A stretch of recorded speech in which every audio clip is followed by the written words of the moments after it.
जो लोग गलत तरीके से हमारे देश में घुसपैठ कर रहे हैं, हमारे देश की शांति और सुरक्षा को बाधित कर रहे हैं, उन्हें किसी भी कीमत पर गिरफ्तार करना जरूरी है। इस पर पूरे भारत में किसी का विरोध नहीं है।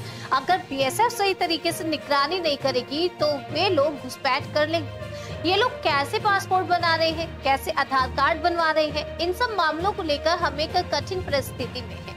पुलिस, एसटीएफ और जो भी संबंधित एजेंसियां हों, उन्हें और सक्रिय होना चाहिए। बॉर्डर सिक्योरिटी फोर्स को भी और सतर्क होना होगा, क्योंकि यह देश की सुरक्षा का सवाल है।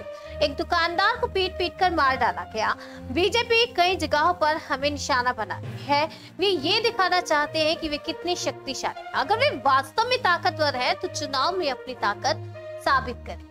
इस तरह हत्याएं करके अपनी शक्ति का प्रदर्शन करना सही नहीं है। इस पर मैं कुछ नहीं कहूंगा। अगर किसी ने अपराध किया है तो उसे सजा मिलनी चाहिए। इस पर मेरा कोई विरोध नहीं है।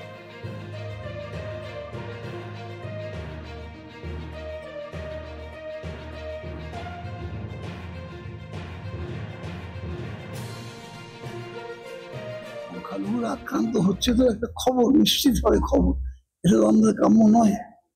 বাংলাদেশে এরকম আমরা গত 10-15 বছর শুনিনি, এখন শুনছি। এখন যারা ক্ষমতা এসছে তারা মৌলবাদী চিন্তাধারা বিশ্বাস করে, তারা অনেক কিছুই করছে। মেয়েরা বাজারে যাবে না, হ্যান ত্যান নানা ধরনের ফতোয়া জারি হচ্ছে। আমার মনে হয় না এই বাংলার মানুষ অত্যন্ত চিন্তাশীল, ওদের সংস্কৃতি তারা নিশ্চিতভাবে ভুলে যাবে না। এই শাসন কখনো বাংলাদেশে প্রতিষ্ঠিত হতে পারবে না, আমি বিশ্বাস করি না। আমার ব্যক্তিগত বিশ্বাস এটা। বিজেপি অনেকগুলো খুন করলো, একটা তো নয়, অনেকগুলো খুন পরপর করলো। এরম করে তো ক্ষমতায় আসতে পারবে না। ওদের জিতে আসতে হবে ক্ষমতায়। ওরা প্রধানমন্ত্রীকে দিয়ে, সব রাজ্যের মন্ত্রীকে দিয়ে, স্বরাষ্ট্রমন্ত্রীকে দিয়ে অনেক রকম ভাবে চেষ্টা করে দেখলো, হলো না। এখন খুনের রাস্তায় নেমেছে, এতে আরো তলিয়ে যাবে। যখন রেলমন্ত্রী ছিলেন মমতা ব্যানার্জি, যখন রেলমন্ত্রী ছিলেন মমতা ব্যানার্জি, তখন নিউ গড়িয়া থেকে বারুইপুর পর্যন্ত মেট্রো রেল প্রকল্প ঘোষণা করেছিলেন, কিন্তু সেটাকে সম্পূর্ণভাবে ক্যান্সেল করে দিলেন রেলমন্ত্রী। সেটা তো দক্ষিণ 24 পরগনা স্পিকার আবার চিঠি দিয়েছেন, আবার চেষ্টা করবেন নিশ্চয়ই।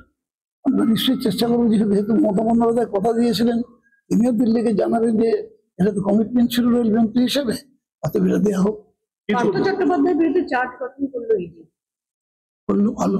যদি অপরাধী হয়ে থাকে, দোষ করে থাকে, শাস্তি হবে, না হয় ছাড়া পাবে। বলছি, সংসদের অভ্যন্তরে তো আগে জঙ্গি হামলা হয়েছিল। এবার ঘটনা হচ্ছে যে শুভেন্দু অধিকারীর ওপর এই যে বিষয়টা, তিনি তো বিধানসভায় প্রবেশ করছেন। বাই চান্স যদি সেই জঙ্গিরা, মানে যে অভিযোগটা উঠে আসছে, যদি বাই চান্স জঙ্গিরা বিধানসভাতে ঢুকে পড়ে, তো সেই ক্ষেত্রে তো একটা সমস্যা দানা বাঁধতে পারে। কিন্তু তার যে সিকিউরিটি, সেগুলো বাইরে থাকছে। গতকালকে রাজধানী স্পিকারকেও সেই কথা। না, বিধানসভার ভেতরে ঢুকবে কি করে? বিধানসভার ভেতরে ঢোকা মুশকিল আছে। লোকসভার ভেতরে তো ঢোকেনি, বাইরেই করেছিল। ভেতরে ঢুকতে গেলে অনেক রকম দেখতে পাচ্ছে, এখন নতুন রকম চেকিং হচ্ছে। কেউ ঢুকলে আমাদের গাড়ি পর্যন্ত উকিলের দেখা হচ্ছে।